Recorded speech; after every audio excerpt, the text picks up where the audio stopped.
com clareza. Se você não é leitor da Revista Espírita, pegue a de 1861 e a de 1862 e você vai ver nitidamente a diferença. Ou seja, os espíritos que estavam se aproximando para fazer essas comunicações eram outros espíritos, ou então os mesmos espíritos, mas com outro objetivo. Isso anunciava a chegada do Evangelho. Em 1863, começa Allan Kardec a receber as revelações sobre a nova obra que ele estava trazendo. Certo? E a gente vai ver agora que revelações eram essas. Estou vendo algumas pessoas anotarem, não há necessidade. No último slide tem um endereço na internet onde tem esse material completo. Tá bem? Se vocês depois é só anotar e aí vocês podem baixar em casa e lerem. Vamos ver que recados eram esses então. Olha os recados que Kardec recebia, eram fantásticos. O primeiro deles foi recebido em Seguir. Kardec tinha uma casa de campo, que seja, na cidade de Seguir. E ele ia lá quando ele queria ficar um pouco mais reservado, principalmente quando ele ia terminar a escrita das suas obras. E ele estava nesse local quando um grupo espírita de lá de Seguir manda os primeiros recados, em agosto de 1863, sobre o Evangelho. E Kardec faz uma observação em Obras Póstumas, ele diz assim, ó: eu não havia dito a ninguém o assunto do livro no qual eu trabalhava. Conservava o título tão secretamente que o editor, o senhor Didier, só o conheceu quando da impressão. As reflexões contidas nas comunicações seguintes não podiam ser, portanto, resultado das ideias preconcebidas do médium. Os primeiros recados, então, chegam pelo médium Sr. Dá, de Seguir, em 9 de agosto de 1863. Ele começa falando sobre o impacto da obra que Kardec estava trabalhando. Lembrando que só a esposa, a Madame Amélie Gabrielle Boudet, era a única que conhecia o que Kardec estava trabalhando, ninguém mais. E aí os espíritos mandam para ele a seguinte mensagem: essa obra terá uma influência considerável. Fizeste bem em abordar as questões de alta moral prática do ponto de vista dos interesses gerais, dos interesses sociais e dos interesses religiosos. A dúvida deve ser destruída. Lança, pois, a semente que te confiamos. Olha que coisa linda agora. Porque já é tempo que a Terra gravite na ordem irradiante das esferas e saia, enfim, da penumbra e dos nevoeiros intelectuais. Termina a tua obra. E esse espírito ainda segue dizendo mais coisa. Reação do clero. Deixa eu só falar uma coisinha. Até esse momento, Kardec dizia, quem lê a Revista Espírita, que na Sociedade Espírita de Paris poderiam ir católicos, judeus, muçulmanos, protestantes, né? E ele, inclusive, evitava fazer preces articuladas para não chocar as crenças de quem ia ali assistir às comunicações dos espíritos. Quem vê a Revista Espírita tem uma hora que ele muda de ideia. Ele já diz que alguns princípios espíritas enunciados tornam impossível que a pessoa seja espírita e, ao mesmo tempo, tenha uma outra crença dogmática. E é a partir do lançamento do Evangelho segundo o Espiritismo que isso se torna impossível. E os espíritos alertam ele sobre isso. Ele diz assim: o clero gritará heresia e se sentirá muito mais ferido do que pela publicação de um livro dos Espíritos, do qual, a rigor, podia aceitar os dados principais. Mas agora vais entrar num novo caminho em que ele não poderá seguir-te. O anátema secreto se tornará oficial. E é exatamente isso que acontece. Por que o clero não poderia mais fechar os olhos? Porque nós espíritas, interpretando o Evangelho à luz do Espiritismo. E essa interpretação é excludente da interpretação literal. Não tem como você seguir a interpretação literal e a interpretação alegórica ao mesmo tempo. A partir do lançamento do Evangelho segundo o Espiritismo, então o clero vai assumir oficialmente a contradita do Espiritismo. Tanto é, não sei se vocês sabem, que para a Igreja Católica, quem frequenta o centro espírita já é automaticamente excomungado. Isso é verdade, nós todos somos excomungados. Nova fase do Espiritismo. O Espírito ainda vai dizer para Kardec assim, isso aqui é muito sério, tá, gente? O Espiritismo é dividido em duas fases, antes e depois do Evangelho segundo o Espiritismo. Os Espíritos dizem isso. O Evangelho segundo o Espiritismo, ele divide na metade a codificação espírita. Tanto é que ele é o livro do meio. Tem o livro dos Espíritos e o livro dos Médiuns. Depois tem o divisor. Pá! Aí depois tem o céu, o inferno e a Gênese, que já fazem parte da versão evangélica da doutrina espírita. Ou das consequências morais que esses princípios religiosos, ético-morais, trazem para o Espiritismo.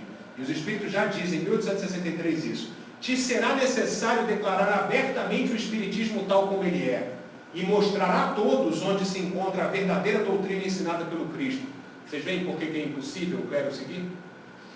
Cuja moralidade brilhará como um raio de sol pela publicação mesma do teu livro e daqueles que se seguirão. E agora ele fala sobre o Espírito da Verdade. Primeiro recado, falando do Espírito da Verdade. E das dificuldades que Kardec enfrentaria. O Espírito diz assim, conta com a proteção do teu guia, o guia de todos nós. Eis que a hora das dificuldades chegou. E olha como é que os espíritos superiores se referem a Kardec. Sim, caro mestre, a grande batalha se prepara. Conta conosco e conta, sobretudo, com a grande alma do mestre de todos nós, que te protege de uma maneira muito particular. Não era qualquer espírito, né? Era pouca coisa. Não era. Ainda tem mais, tá? Tem mais. Ele continua recebendo notícias, isso foi em agosto, agora em setembro, dia 14 de setembro, na Sociedade Parisiense de Estudos Espíritas, quer dizer, médiuns diferentes que não se comunicam em outros locais e que também não sabiam da publicação do livro.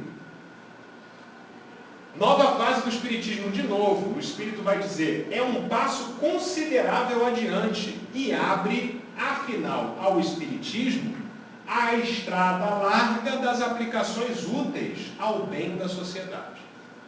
Com esta obra, que coisa linda, o edifício começa a se libertar dos seus andaimes.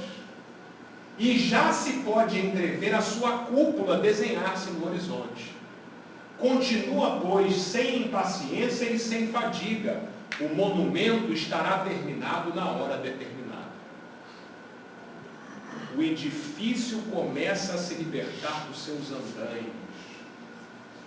Essa é a hora. O lançamento do Evangelho segundo o Espiritismo muda a face da doutrina espírita, fazendo com que o Espiritismo chegue, afinal, no seu objetivo final, que é a transformação moral do homem, por conseguinte, da sociedade. E fala sobre o Espírito da Verdade, né? Nossa ação, sobretudo a do Espírito de Verdade, é constante em torno de ti. Adeus, caro companheiro de antanho. Essa mensagem é a mensagem mais forte sobre Kardec que existe, tá? Adeus, caro companheiro de antanho, ou de outros tempos. Discípulo fiel da verdade, que continua, através da vida, a obra aqui outrora, nas mãos do grande Espírito, que te ama e eu venero, juramos consagrar nossas forças e nossas existências até que ela estivesse acabada. Saúdo-te. Então Kardec jurou acompanhar esse grande Espírito, que é Jesus, o Espírito da Verdade. E os Espíritos se referem a ele como mestre. Saúdo-te. Vamos vendo aí quem é Kardec, tá? Kardec, ele está em seguir, trabalhando na obra, né? O Evangelho segundo o Espiritismo. E a esposa dele está em casa, a Amélie Gabrielle Boudet. E uma senhorita, chamada senhorita V, ele preserva o nome das pessoas, vai visitá-lo, sem saber que ele não estava lá. E aí chega para ver Kardec e se depara com a esposa dele somente, né? E ele não estando lá. E a esposa de Allan Kardec, a Madame Boudet, ela era curiosa como ele. Né? Essa senhorita B era dotada de uma clarividência fantástica, e ela começa a perguntar umas coisas para essa médium clarividente.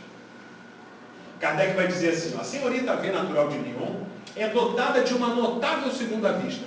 Uma vez em Paris, onde veio passar alguns dias, deliberou visitar-me, tendo encontrado minha esposa, vez que me havia eu retirado para seguir, a fim de, com mais tranquilidade, trabalhar em minha obra sobre o Evangelho, cujo título constitui-se ainda um segredo para todos. A senhorita V não poderia conhecê-lo. Vamos ver o que a Madame Boudet falou com ela? Está lá na Obras Póstumas, apêndice, chamado Um Caso de Clarividência. Uma vez que não podereis avistar-vos com meu marido, que ele muito lamentará, não poderíeis transportar-vos em espírito até onde ele se encontra e vê-lo? Olha o desafio que ela faz para essa médica clarividente. Olha, você veio aqui e não vai encontrar com ele, mas você não pode se transportar em espírito e ver onde ele está? Vamos ver o que a médium fala. Sim, vejo, acha-se num aposento muito iluminado, no pavimento térreo.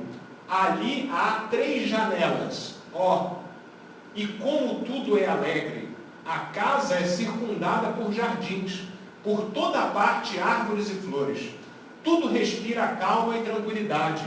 Ele está sentado próximo a uma janela trabalhando, está cercado por uma multidão de espíritos que lhe conservam a boa saúde. Alguns há que parecem muito elevados e o inspiram. Um deles, especialmente, parece ser superior a todos os demais, sendo-lhes objeto de deferências. Quem é que ela estava vendo? O Espírito da Verdade. E olha o que a América Boudet fala para ela. Acaso percebeis a natureza do trabalho de que meu marido se ocupa? Olha o que a médium fala. Um momento. Vejo um espírito que segura um livro de grandes proporções. Abre-o e mostra-me o que se acha escrito. Leio o Evangelho. E recados são esses. Então chega, depois de todos esses recados, o dia 29 de abril de 1864. Um dia de muita alegria para a doutrina espírita. Nós estamos hoje no dia 26.